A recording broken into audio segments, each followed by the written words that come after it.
రైతాంగ పోరాట యోధులు రైతాంగ పోరాటంలో మొట్టమొదటిసారిగా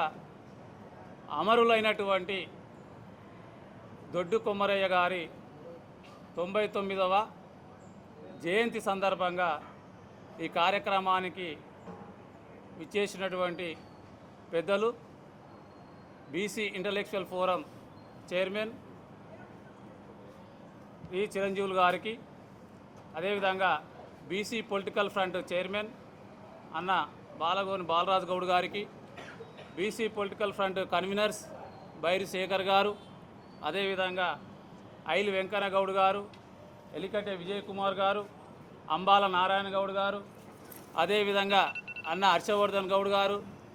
అన్న అదేవిధంగా బాలగోని వెంకటేష్ అన్న గారు, అదేవిధంగా నాగభూషణం అన్న గారు,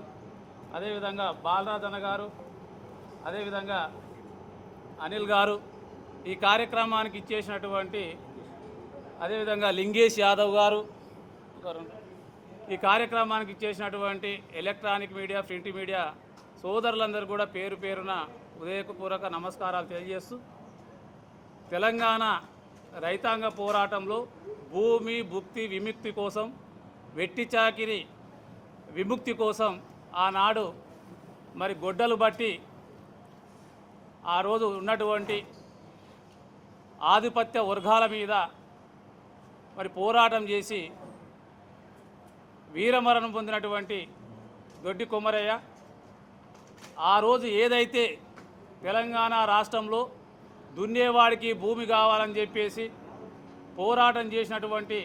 చాకల ఐలమ్మ కావచ్చు, దొడ్డు కొమరయ్య, కొమరం భీం, అదేవిధంగా ఎంతోమంది మహనీయులు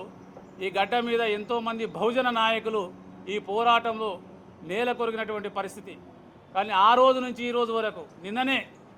మనం చూసాం, సర్దార్ సర్వాయి పాపన్న బహుజన వర్గాలకు రాజ్యాధికారం రావాలని చెప్పేసి పోరాటం చేసినటువంటి తొలి బహుజన చక్రవర్తిగా నిన్ననే ఆయన యొక్క మరి వర్ధంతిని చేసుకోవడం జరిగింది. ఈ ఏప్రిల్ మాసంలో కూడా అందరి మహనీయుల యొక్క జయంతులు, వర్ధంతులు ఈరోజు మరి ఈ ఏప్రిల్ మాసంలో జరగబోతా ఉన్నాయి. కాబట్టి ఈ సందర్భంగా ఏం చెప్తా ఉన్నామంటే, ఆ రోజు అంటే 99 సంవత్సరాల క్రితం ఏ విధంగా ఉందో ఈ తెలంగాణ రాష్ట్రంలో ఇప్పుడు కూడా అలాంటి పరిస్థితులే ఎదురైనాయి. మొన్ననే మనం చూసినాం, ఖమ్మంలో ఎంతోమంది బహుజనులు ఉన్నటువంటి బిడ్డల యొక్క మరి అక్కడ భూములు గుంజుకొని వాళ్లకు ఇండ్లు కూల్చేసేసి మరి వాళ్ళని రోడ్డున పడేసినటువంటి పరిస్థితి. అదేవిధంగా హైదరాబాదులో ఈరోజు మూసీ డెవలప్మెంట్ పేరు మీద ఎంతోమంది పేదల యొక్క ఇళ్లను కూడా కూలగొట్టి మరి ఈరోజు వాళ్ళు మూసీ పేరుతోటి, ప్రక్షాళన పేరుతోటి ఎంతోమంది అది యొక్క పేదల యొక్క ఇళ్లను కూల్చేటువంటి ప్రయత్నం చేస్తారు. ఈరోజు రాష్ట్రంలో మనం చూసినట్టయితే పేద వర్గాలకు సంబంధించినటువంటి పైన బీఆర్ఎస్ గవర్నమెంట్లో ఎన్నో ఎస్సీ ఎస్టీ భూములలో ఈ యొక్క రైతు వేదికలు కట్టారు. అదేవిధంగా ఎక్కడ కూడా ఈ యొక్క ధరణి పేరుతోటి దాదాపు 40-50 సంవత్సరాల క్రితం ఏదైతే భూస్వాములు వారి భూములను వదిలిపెట్టి పట్టణ ప్రాంతాలకు వెళ్ళిపోతే అక్కడ ఉన్నటువంటి నిరుపేదలు ఆ భూముల మీద హక్కులు సంపాదించేసి వాళ్ళు వ్యవసాయం చేస్తున్నటువంటి పరిస్థితిలో మరి కేసీఆర్ వచ్చిన తర్వాత ఆ భూమిని ఏ విధంగా కొల్లగొట్టాలనే ఉద్దేశంతో ధరణి తీసుకొచ్చేసి ఆ ధరణి వల్ల మళ్ళీ 50-60 సంవత్సరాల క్రితం ఎవరైతే ఆ యొక్క భూమి